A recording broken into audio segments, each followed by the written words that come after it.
envy, murder, revenge, and spite. All of these elements are alive and well in a poem about a dead man. How do we get there? Why does this have such a religious sounding title? And what are the implications of some of the verses from this poem? We'll get into all of that and more in just 1 second. Real quick, guys. Welcome to Strip Cover Lit, where we squeeze the bigger picture out of literature. I'm Adrian Fort, and we are here for another poetry discussion, which will appear, of course, in the Poetry Discussion playlist. Today's poem is known as Sister Maude by Christina Georgina Rossetti. And guys, it's kind of a wild one. It's not the most salacious one on the surface, but when you get down into it, there's some wild stuff going on. The poem itself reads as such: Who told my mother of my shame? Who told my father of my dear? Oh, who but Maude, my sister Maude, who lurked to spy and peer? Cold he lies, as cold as stone, with his clotted curls about his face, the comeliest corpse in all the world, and worthy of a queen's embrace. You might have spared his soul, sister, have spared my soul, your own soul too.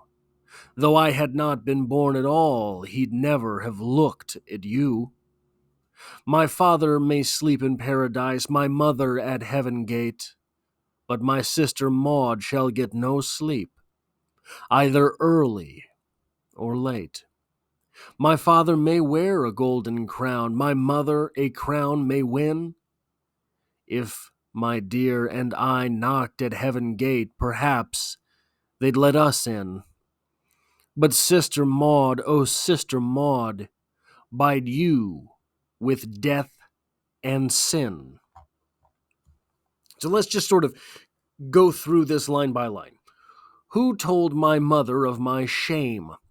Who was it that ratted me out to Mom that I was sinning? Who told my father of my dear? Sinning how? Sinning with what? Who told my father of my dear? Who told my dad I have a lover? Oh, who but Maude, my sister Maude? Oh, is my sister. She's been lurking and spying. Who lurked to spy and peer? So we have a sister ratting out her sister that she has a lover. No, how do we know it's a lover? Well, we'll get to that in a minute. It's not just a boy that they're hanging out. It's not just a boy who has asked her hand in marriage.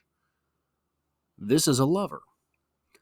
Cold he lies, as cold as stone. Oh, he's dead. How did he die? Who killed him? With his clotted curls about his face. Oh, whoa. Now we're into some deep stuff. Clotted curls about his face. Obviously, your hair clots with blood. He wasn't just killed, he would have been beaten to death. Clotted curls about his face, opening wounds on his head that clot his curls. The comeliest corpse in all the world and worthy of a queen's embrace. Despite him being dead, our speaker here is still in love with him. You might have spared his soul, sister, have spared my soul and your soul too. You might have spared his soul. What this is telling us is that our speaker and her lover were lovers. They were living in sin. Our speaker is saying here that her man would have died in sin. You may have spared his soul, but because you did what you did, you told who you told, and what happened is what happened, my lover will not be going to heaven. You might have spared his soul, because if he had not been beaten to death, surely we would have gotten married and absolved our sins. We would have been allowed the time to ask God forgiveness. My lover would have had the time to make it up. My lover would have had the time to make recompense for those sins, ask forgiveness. You may have spared my soul. What are we saying here? Our speaker is still alive.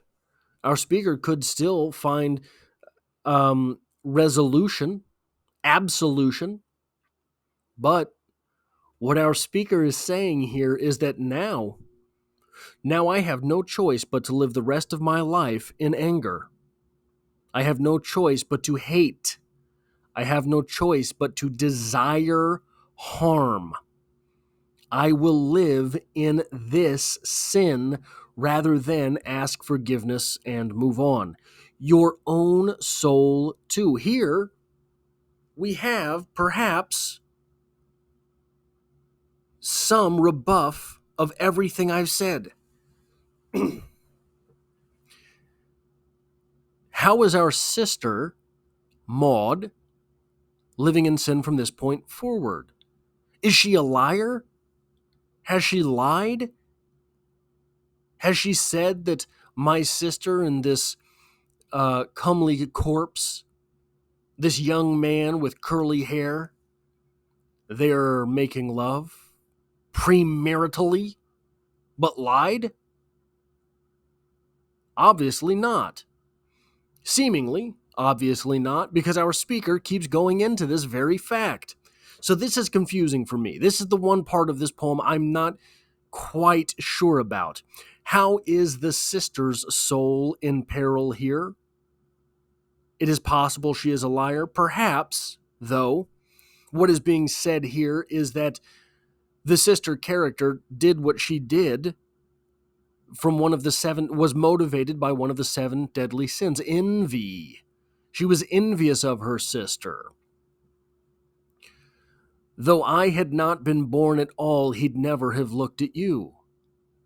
That's what is implied by this next couplet. If I'd never been born, sister, he wouldn't have been interested in you. You told on us because you wanted him. He wanted me, and so you decided no one should have him. That is a move motivated by envy. Then we get into a pair of stanzas which are kind of saying the same thing. My father may sleep in paradise, my mother at heaven gate, but Sister Maude shall get no sleep, either early or late. Dad and Mom, they might go to heaven. They've killed someone, but they've got time to ask for forgiveness. But Sister Maude shall get no sleep, either early or late, either in this world or the next. Neither of these places will you have rest. My father may wear a golden crown, my mother a crown may win. Dad and Mom might go to heaven. If my dear and I had knocked at heaven gate, perhaps they'd let us in. If I was killed, and look, here's another possibility. Our speaker here may be dead. We may be listening to a poem from a dead person here.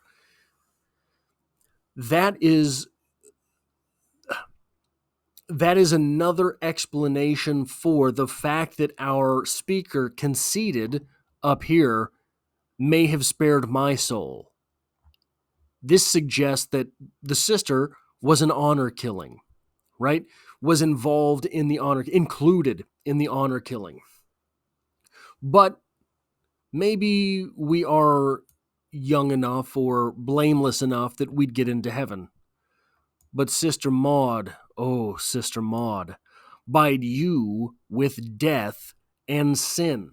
We might get in even. Mom and Dad, they've got time to ask forgiveness. My lover and I, we were maybe sinning, but we were sinning in innocence. We had planned to get married. And, Is marriage really all the ceremony? Or is marriage in the heart? Maybe we were married without being officially so. Maybe we were married without carrying the certificate. Maybe we were married, but there was no exchange of rings.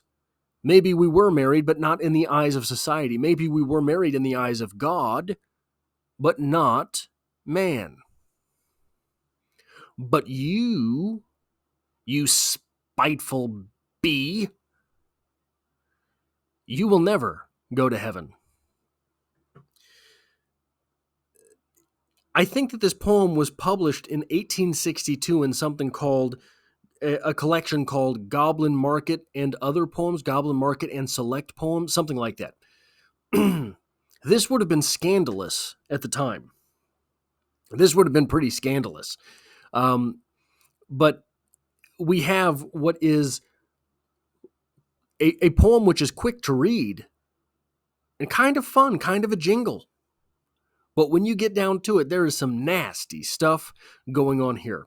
That is all I have for this poetry discussion. If you like or appreciate what it is that I do here, hitting the like button really does help me out, as it tells YouTube to. Share this video with other literature lovers. If you find yourself here by chance but not design, consider hitting the subscribe button to stick around.